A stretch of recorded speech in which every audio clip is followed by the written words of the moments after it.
Radio Mélodie. Alors aujourd'hui, c'est la fête du travail et traditionnellement, offrir un brin de muguet porte bonheur. Et on en parle justement avec Élodie de l'horticulture Litzenburger. Bonjour Élodie. Bonjour Vanessa. Élodie, est-ce que tu peux nous parler un petit peu de cette fleur ? Oui, alors traditionnellement, elle est cueillie en forêt, dans les sous-bois, frais et un peu humides. Tu sais qu'il est possible de la cultiver chez soi ? Ah non, alors du coup, effectivement, je savais pas. Est-ce que tu peux nous donner quelques conseils ? Oui, alors le muguet, c'est une plante vivace, rhizomateuse, croissance assez rapide. C'est-à-dire qu'à peine les beaux jours arrivent, que les premières feuilles sortent de terre, puis suivent les hampes florales qui portent les jolies petites clochettes blanches. La période de floraison de ces petites fleurs au parfum délicat se situe entre fin avril et début mai. Où est-ce qu'on doit la planter, la fleur de muguet ?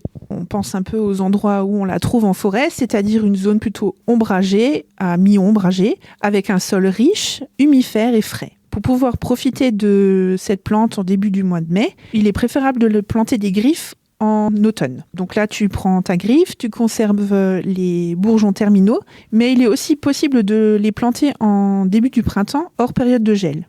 Alors Élodie, est-ce qu'il est possible par exemple que je déterre maintenant un plant de muguet en forêt pour le replanter chez moi ? C'est pas trop recommandé parce qu'il est préférable de préserver les pousses naturelles. Je te conseille plutôt de te renseigner auprès de professionnels du végétal pour te procurer des griffes en automne.